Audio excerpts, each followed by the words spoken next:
Hello everyone, I'm Singbe Park, a philosopher of science at UNIST, Ulsan National Institute of Science and Technology. In this video, I briefly summarize Chapter 5 of my book, Embracing Scientific Realism. The target viewers of this video are the philosophers of science who have already published and aim to publish more on scientific realism. Many positions go by realism in the philosophy of science literature. It is not clear, however, whether they are versions of scientific realism or antirealism. I call them putative realism. Due to lack of space, I discuss only 5 versions of putative realism. They are antirealism, minimal realism, axiological realism, Van Fraassen's definition of scientific realism, and selective realism. I lay bare how little each of the 5 variants of putative realism is committed to the claims of science. I also argue that they are so close to antirealism that they are susceptible to the criticisms that I raised against antirealism in Chapter 3. Let me begin with antirealism. According to antirealism, if we can manipulate certain theoretical entities, then they are real. Their famous slogan is, if you can spray electrons, then they are real. Anti-realists reject theory realism, according to which a theory is true. So they don't believe that theoretical entities have the properties that a theory attributes to them. For example, according to the oxygen theory, a burning object absorbs oxygen. Anti-realists believe that oxygen exists, but they don't believe that a burning object absorbs oxygen. Let me make 2 critical comments about anti-realism. It is silent not only about what a theory says about unobservables, but also about what it says about observables. Thus, anti-realism is less committed to what a theory says about observables than instrumentalism. This position might as well be called antitheism rather than anti-realism. Musgrave makes a beautiful comment about anti-realism. He says, to believe in an entity while believing nothing else about that entity is to believe nothing or next to nothing. Similarly, I put forward the slogan against anti-realists, believe less, explain less. Anti-realism is subject to the pessimistic induction. Imagine the caloric theorists claimed that caloric was real because they could manipulate caloric. We would think that they were wrong about what they were manipulating. Similarly, imagine that kinetic theorists claim that molecules are real because they can manipulate molecules. Our philosophical offspring will believe that kinetic theorists are wrong about what they were manipulating. Therefore, just as theory realists have the burden of refuting the pessimistic induction, so anti-realists have the burden of refuting the pessimistic induction. Let me move on to minimal realism. Minimal realism holds that science makes theoretical progress, i.e., new theories are more truth-like than old ones. Minimal realists take minimal realism to be in the middle between realism and instrumentalism. A virtue of minimal realism is that it gets around the pessimistic induction. Let me make 3 critical comments about minimal realism. First, minimal realism says that a theory is more truth-like than its predecessor. It doesn't entail that theoretical entities of the theory are real, nor does it entail that the theory makes true predictions. So it is less committed to what a theory says about observables than instrumentalism. Such a position might as well be called theoretical progressivism, not minimal realism. Second, minimal realism is so close to anti-realism that it is open to the criticisms against anti-realism that I unpacked in Chapter 3. For example, it is vulnerable to Moore's paradox, the problem of disconcerting questions, and the problem of deceptive speech acts. Third, on close examination, minimal realism is not in the middle between realism and instrumentalism. After all, minimal realism doesn't entail instrumentalism. From the fact that a theory is more truth-like than its predecessor, it doesn't follow that it is useful. Let me move on to axiological realism. Axiological realism asserts the science seeks true theories, i.e., science aims to give us true theories. Axiological realism has virtues. First, it can explain certain scientific practices. According to axiological realism, for example, scientists choose simple theories over complex ones because they pursue true theories. Second, it gets around the pessimistic induction and Loudon's objection. The historical fact that past theories turned out to be false doesn't refute the view that science pursues true theories. Let me make 3 comments about axiological realism. First, axiological realism doesn't claim that a theory is true, nor does it claim that it makes true predictions.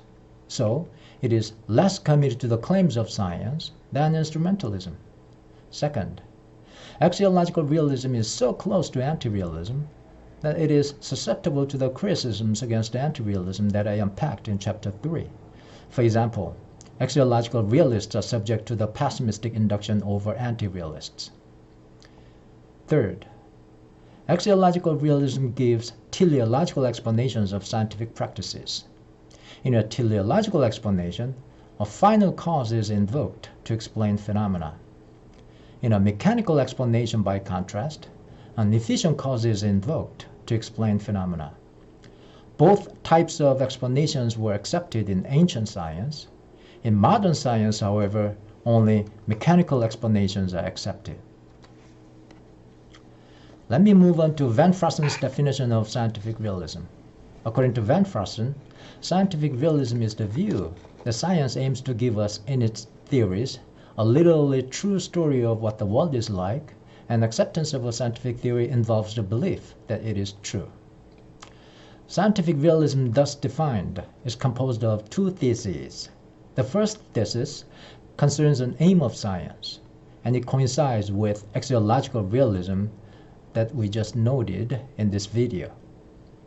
The second thesis concerns the acceptance of a theory.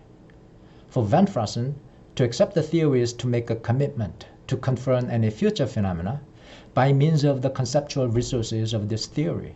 So, the second thesis attributes the belief that a theory is true to acceptors of a theory, i.e., those who decided to use the theory for scientific purposes. Let me make 2 comments about Van Fraassen's definition of scientific realism. First, it doesn't claim that a theory is true, nor does it claim that a theory makes true predictions, so it is less committed to the claims of science than instrumentalism. Second, those who fit Van Fraassen's definition of scientific realists are open to the criticisms against anti-realists that I unpacked in Chapter 3. For example, they are vulnerable to the 3 problems: Moore's paradox, the problem of disconcerting questions, the problem of deceptive speech acts. They are also vulnerable to the pessimistic induction over anti-realists. Let me move on to selective realism. Selective realism, or the selective induction, asserts that since some theoretical assumptions of past theories were preserved in present theories, some theoretical assumptions of present theories will also be preserved in future theories. Selective realism is regarded as a version of scientific realism in the literature on the grounds that it is committed to some theoretical claims of science. Why do I classify selective realism as a form of putative realism? Like the pessimistic induction, the selective induction predicts that present theories will succumb to scientific revolutions, i.e., they will be replaced by alternatives in the future. So there is no substantive difference between pessimism and selective realism, and there is only a terminological difference between them. Selective realists attribute the realist predicate approximately true to successful theories, while pessimists don't. In my view, selectivism is a better nomenclature than selective realism or selective pessimism. Selective pessimism is just as appropriate as selective realism because it predicts that current theories will fall prey to scientific revolutions. Let me construct two pessimistic inductions against selective realism. Selective realism has several problems. I don't expound them in this video, I only summarize them in the following list. It is controversial whether past theories were approximately true. Selective realism commits the fallacy of biased statistics. It overlooks the empirical superiority of current theories over their predecessors. It violates the basic rule for assessing an argument. There should be a tenable distinction between working and idle posits. No theoretical assumption was preserved in some series of successive theories. Selective realism would be harmful to scientific progress. This list entitles us to construct the pessimistic induction against selective realism, according to which, since selective realism had hidden problems, it has infinitely many hitherto hidden problems. On second thought, however, the pessimistic induction against selective realism is supererogatory, because there is a more convenient way to show that selective realism is infinitely problematic. The selective induction is a successor to the classic pessimistic induction, just as the kinetic theory is a successor to the caloric theory.